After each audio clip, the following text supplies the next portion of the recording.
या देवी सर्वभूतेषु माँ लक्ष्मी रूपेण संस्थिता नमस्तस्यै नमस्तस्यै नमस्तस्यै नमो नमः। ओम श्री महालक्ष्मी नमः।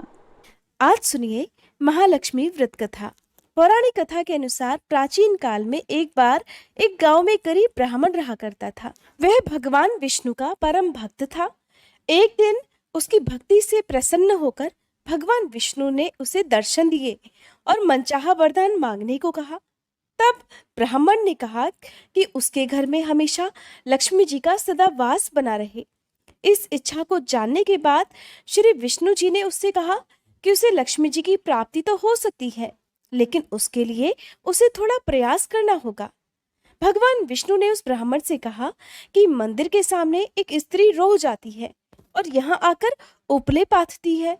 तुम बस उन्हें अपने घर आने का निमंत्रण दे देना। वह स्त्री ही देवी माँ लक्ष्मी है। अगर वह स्त्री तुम्हारे घर आएगी तो तुम्हारा घर धन धान्य से भर जाएगा। ब्राह्मण को ऐसा कहकर भगवान विष्णु अंतर्ध्यान हो गए। अगले दिन सुबह 4 बजे वह ब्राह्मण मंदिर के सामने जाकर बैठ गया और जब धन की देवी माँ लक्ष्मी जी उपले पाथने आई तो ब्राह्मण ने हाथ जोड़कर उनसे अपने घर पर चलने का निवेदन किया। ब्राह्मण की बात को सुनकर लक्ष्मी जी समझ गई कि ये सब विष्णु जी का ही किया धरा है। तब माता लक्ष्मी ने कहा कि तुम 16 दिन तक महालक्ष्मी व्रत विधि विधान से करो। 16 दिनों तक हर दिन सुबह सूर्य देवता को और रात को चंद्र देवता को अर्घ दो तो मैं तुम्हारे घर अवश्य आऊंगी। तब देवी के कहे अनुसार ब्राह्मण ने महालक्ष्मी व्रत और पूजन किया और उत्तर दिशा की ओर मुख करके लक्ष्मी जी को पुकारा। अपने वचन को पूरा करने के लिए 16वें दिन धन की देवी प्रकट हुई और उन्होंने गरीब ब्राह्मण के हर कष्ट को दूर कर दिया और उसके घर को सुख संपत्ति से भर दिया। हे माँ लक्ष्मी, इस कथा को कहने सुनने और हुंकारा भरने वाले सभी भक्तों के घर धन धान्य के भंडार भरना। आपने जैसे उस ब्राह्मण देवता के घर धन के भंडार भरे, उसका कष्ट दूर किया, ऐसे ही इस कथा को कहने सुनने और हुंकारा भरने वाले सभी भक्तों के कष्ट दूर करना। अब सुनिए महालक्ष्मी व्रत की दूसरी पौराणिक कथा। पौराणिक कथा के अनुसार एक बार भगवान विष्णु मृत्युलोक यानी कि धरती लोक पर विचरण करने के लिए निकल पड़े। माता लक्ष्मी ने भी उनसे निवेदन किया कि वो भी उनके साथ चलना चाहती है। भगवान विष्णु उनके चंचल स्वभाव से परिचित थे, इसलिए पहले ही उन्हें आगाह कर दिया कि देवी, मैं आपको केवल एक शर्त पर ही साथ लेकर चल सकता हूँ कि आप मेरे बिना कहे कुछ भी नहीं करेंगी। तब माता लक्ष्मी मन ही मन बहुत प्रसन्न हुई कि चलो सशर्त ही सही, भगवान साथ ले जाने के लिए तो माने। तब माता भी तुरंत बोल उठी कि मुझे सारी शर्तें मंजूर है। भगवान विष्णु कहने लगे, ठीक है देवी, मैं जैसा कहूँ वैसा ही आपको करना होगा। तो माता बोली, ठीक है, अब जैसा कहेंगे मैं वैसा ही करूंगी। अब माता लक्ष्मी जी और श्री विष्णु जी दोनों ही भूलोक पर आकर विचरने लगे। एक जगह रुककर श्री हरि ने माता लक्ष्मी से कहा कि देवी, मैं दक्षिण दिशा की तरफ जा रहा हूँ, आपको तब तक मेरा यहीं पर इंतजार करना होगा। ऐसा कहकर भगवान विष्णु दक्षिण दिशा की तरफ चले गए। अब माता को जिज्ञासा हुई कि आखिरकार दक्षिण दिशा में ऐसा क्या है जो भगवान मुझे वहां ले जाना नहीं चाहते। माता लक्ष्मी का स्वभाव तो वैसे भी चंचल ही माना जाता है, उनसे वहां पर ज्यादा देर रुका नहीं गया तो वे भी भगवान विष्णु की तरफ ही बढ़ने लगी। आगे जाकर माता को सरसों का एक खेत दिखाई दिया। सरसों के पीले पीले फूलों ने और सरसों के खेत की सुंदरता ने माता लक्ष्मी का मन मोह लिया और वे सरसों के पीले पीले सुंदर खिले हुए फूलों को तोड़कर अपना श्रृंगार करने लगी। इसके बाद वे कुछ ही दूर पर आगे बढ़ी कि उन्हें गन्ने का खेत दिखाई दिया। उन्हें गन्ना चूसने की इच्छा हुई तो कुछ गन्ने तोड़कर उन्हें चूसने लगी। गन्ना चूस ही रही थी कि भगवान विष्णु वापस आ गए। सरसों के फूलों से सजी हुई माता लक्ष्मी जी को गन्ना चूसते हुए देखकर भगवान विष्णु उन पर क्रोधित हो गए। भगवान ने कहा कि देवी, आपने तो शर्त का उल्लंघन कर दिया है। मैंने आपको वहीं पर रुकने के लिए कहा था, लेकिन आप रुकी नहीं और यहाँ किसान के खेतों से फूल और गन्ने तोड़कर आपने बड़ा भारी अपराध किया है, इसलिए इसकी सजा तो आपको अवश्य मिलेगी। तब भगवान विष्णु ने माता लक्ष्मी जी को 12 वर्ष तक उस किसान की सेवा करने का श्राप दे दिया और स्वयं भी क्षीर सागर में गमन कर गए। अब विवश होकर माता लक्ष्मी जी को वेश बदलकर उस किसान के घर पर रहना पड़ा, जिसके खेत से उन्होंने बिना पूछे ही फूल और गन्ने तोड़कर खा लिए थे।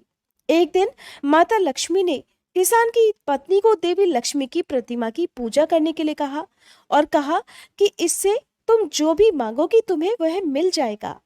किसान की पत्नी ने वैसा ही किया। कुछ ही दिनों में उनका घर धन धान्य से भर गया। हंसी खुशी समृद्धि में 12 वर्ष का समय बीत गया। अब जब भगवान विष्णु 12 वर्ष का समय बीतने के बाद माता लक्ष्मी जी को लेने के लिए वापस आए, तो वह किसान माता लक्ष्मी जी को वापस भेजने के लिए तैयार ही नहीं हुआ। इस पर माता लक्ष्मी जी कहने लगी कि कार्तिक मास के कृष्ण पक्ष की 13 के दिन यदि वह विधि पूर्वक मेरी पूजा करेगा तो वह उसके घर से कभी नहीं जाएंगी, लेकिन वह इस दौरान उन्हें दिखाई नहीं देंगी। वह एक कलश की स्थापना करे और उसमें कुछ धन रखे, यानी धन ही लक्ष्मी का रूप होगा। इस प्रकार 13 के दिन किसान ने माता के बताए अनुसार ही पूजा कर कलश की स्थापना की और इस प्रकार किसान का घर धन धान्य से पूर्ण रहने लगा। तब से लेकर आज तक धनतेरस पर भी माता लक्ष्मी जी की पूजा करने की परंपरा चली आ रही है। महालक्ष्मी व्रत की एक अन्य पौराणिक कथा महाभारत काल से भी जुड़ी हुई है। तो अब सुनिए महालक्ष्मी व्रत की तीसरी पौराणिक कथा। एक समय महर्षि वेद व्यास जी हस्तिनापुर पधारे। उनके आगमन का सुनकर महाराज धृतराष्ट्र उनको आदर सहित राजमहल में ले गए। स्वर्ण सिंहासन पर विराजमान कर चरणोदक लेकर उनका पूजन किया। श्री व्यास जी से माता कुंती और गांधारी ने हाथ जोड़कर प्रश्न किया, हे महामुने, आप तो त्रिकालदर्शी हैं, इसलिए आपसे हमारी प्रार्थना है कि आप हमें कोई ऐसा सरल व्रत और पूजन बताएं जिससे हमारा राज्य लक्ष्मी, सुख संपत्ति, पुत्र पौत्र आदि और परिवार सुखी रहे। इतना सुनकर श्री व्यास जी कहने लगे, हम एक ऐसे व्रत का पूजन और वर्णन कहते हैं जिससे सदा लक्ष्मी जी का वास होकर सुख समृद्धि की वृद्धि होती है। यह श्री महालक्ष्मी जी का व्रत है जिसे हर वर्ष आश्विन मास के कृष्ण पक्ष की अष्टमी तिथि को विधिवत किया जाता है। तब गांधारी ने पूछा, हे महामुने, इस व्रत की विधि हमें विस्तार पूर्वक बताने की कृपा करें। तब व्यास जी बोले, हे देवी, यह व्रत भाद्रपद शुक्ल अष्टमी से प्रारंभ किया जाता है। इस दिन स्नान करके 16 सूत की धागों का डोरा बनाकर उसमें 16 गांठ लगाई जाती है। हल्दी से इस डोरे को पीला रंगा जाता है। फिर हर दिन 16 दूब और 16 गेहूं डोरे को अर्पित किए जाते हैं। आश्विन यानी कि क्वार महीने के कृष्ण पक्ष की अष्टमी तिथि के दिन उपवास रखकर मिट्टी के हाथी पर श्री महालक्ष्मी जी की प्रतिमा स्थापित कर विधि पूर्वक पूजन किया जाता है। इस प्रकार श्रद्धा भक्ति सहित महालक्ष्मी जी का व्रत पूजन करने से आप लोगों की राज्य लक्ष्मी में सदा अभिवृद्धि होती रहेगी। इस प्रकार व्रत का विधान बताकर महर्षि वेद व्यास जी अपने आश्रम को चले गए। इधर समय आने पर भाद्रपद शुक्ल अष्टमी से गांधारी और कुंती अपने अपने महलों में नगर की स्त्रियों सहित व्रत का आरंभ करने लगी। इस प्रकार व्रत के 15 दिन बीत गए। 16वें दिन आश्विन मास के कृष्ण पक्ष की अष्टमी तिथि के दिन गांधारी ने तो नगर की सभी प्रतिष्ठित महिलाओं को पूजन के लिए अपने महल में बुलवा लिया, लेकिन माता कुंती के यहाँ कोई भी महिला पूजन करने के लिए नहीं आई। साथ ही माता कुंती को भी गांधारी ने नहीं बुलाया। ऐसा करने से माता कुंती ने अपना बड़ा अपमान समझा। उन्होंने पूजन की कोई तैयारी नहीं की और उदास होकर एक कोने में बैठ गई। जब पांचों पांडव युधिष्ठिर, अर्जुन, भीम, नकुल और सहदेव महल में आए तो कुंती को उदास देखकर पूछा, हे माता, आप इस प्रकार उदास क्यों हैं? आपने लक्ष्मी पूजन की तैयारी अब तक क्यों नहीं की? तब माता कुंती कहने लगी, हे पुत्र, आज महालक्ष्मी जी के व्रत का उत्सव गांधारी के महल में मनाया जा रहा है और उन्होंने नगर की सभी महिलाओं को बुला लिया और उसके 100 पुत्रों ने मिट्टी का एक विशाल हाथी बनवाया है, जिस कारण नगर की सभी महिलाएं उस बड़े हाथी का पूजन करने के लिए गांधारी के यहाँ चली गई और मेरे यहाँ नहीं आई। ये सुनकर अर्जुन ने कहा, हे माता, आप पूजन की तैयारी करें और नगर में बुलावा लगवा दें कि हमारे यहाँ स्वर्ग के ऐरावत हाथी की पूजा आज होगी। इधर माता कुंती ने अर्जुन के कहे अनुसार नगर में ढिंढोरा पिटवा दिया और पूजा की विशाल तैयारियां होने लगी। उधर अर्जुन ने बाण के द्वारा स्वर्ग से ऐरावत हाथी को बुला लिया। इधर सारे नगर में शोर मच गया कि कुंती के महल में तो स्वर्ग से देवराज इंद्र का ऐरावत हाथी पृथ्वी पर उतारकर आज पूजा जाएगा। समाचार जिसने भी सुना तो नगर के सभी नर नारी बालक और वृद्धों की भीड़ एकत्र होने लगी। उधर गांधारी के महल में भी हलचल मच गई। वहां एकत्र हुई सभी महिलाएं अपनी अपनी थालियां लेकर कुंती के महल की ओर जाने लगी। देखते ही देखते कुंती का सारा महल ठसाठस भर गया। माता कुंती ने ऐरावत को खड़ा करने के लिए अनेक रंगों के चौक पुरवाकर नए रेशमी वस्त्र बिछवा दिए। नगरवासी स्वागत की तैयारी में फूल माला, अबीर, गुलाल, केसर हाथ में लेकर पंक्तिबद्ध खड़े थे। जब स्वर्ग से ऐरावत हाथी पृथ्वी पर उतरने लगा तो उसके आभूषणों की ध्वनि गूंजने लगी। ऐरावत के दर्शन होते ही जय जयकार के नारे लगने लगे।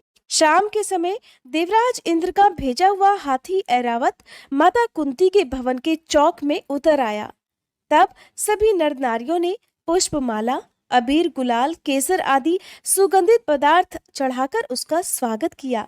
राज्य पुरोहित द्वारा ऐरावत पर महालक्ष्मी जी की मूर्ति स्थापित करके वेद मंत्रोच्चारण द्वारा पूजन किया गया। नगरवासियों ने भी महालक्ष्मी पूजन किया। फिर अनेक प्रकार के पकवान लेकर ऐरावत को खिलाए गए और यमुना का जल उसे पिलाया गया। राज्य पुरोहित द्वारा स्वस्ति वाचन करके महिलाओं द्वारा महालक्ष्मी जी का पूजन कराया गया। 16 गांठों वाला डोरा लक्ष्मी जी को अर्पित करके सभी महिलाओं ने अपने अपने हाथों में बांध लिया। ब्राह्मणों को भोजन कराया गया।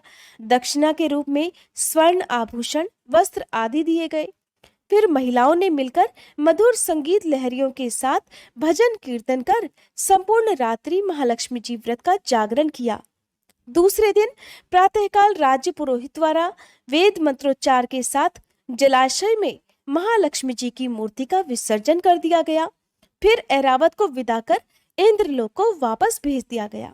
इस प्रकार जो भी स्त्रियां श्री महालक्ष्मी जी का यह व्रत विधि पूर्वक करती हैं, उनका घर सदा धन धान्य से भरा पूरा रहता है और उनके घर में साक्षात महालक्ष्मी जी सदा वास करती हैं। आज के दिन पूजा करने के बाद या इस व्रत कथा को सुनने के बाद इस मंत्र का श्रद्धा और सामर्थ्य के अनुसार जाप करना चाहिए। ये मंत्र है, महालक्ष्मी नमस्तुभ्यम नमस्तुभ्यम सुरेश्वरी, हरि प्रिये नमस्तुभ्यम नमस्तुभ्यम दयानिधे। इस प्रकार महालक्ष्मी व्रत के दिन जो भी भक्त सच्चे मन से माँ लक्ष्मी जी की पूजा करके इन कथाओं को पढ़ता है या दूसरों को सुनाता है, माँ लक्ष्मी जी की कृपा से उनके घर में सदा धन और सुख समृद्धि के भंडार भरे रहते हैं। उनके घर में सदा बरकत बनी रहती है। घर में कभी धन का अभाव नहीं रहता। ये थी महालक्ष्मी व्रत की पौराणिक कथाएं। अगर आपको ये कथाएं अच्छी लगी हों तो प्लीज़ वीडियो को लाइक करके हमारे चैनल को सब्सक्राइब जरूर कीजिएगा। और हमारे चैनल पर सुबह के समय पौराणिक कथाएं भी सुनाई जाती हैं, जिन्हें आप अपना भरपूर प्यार भी जरूर दीजिएगा।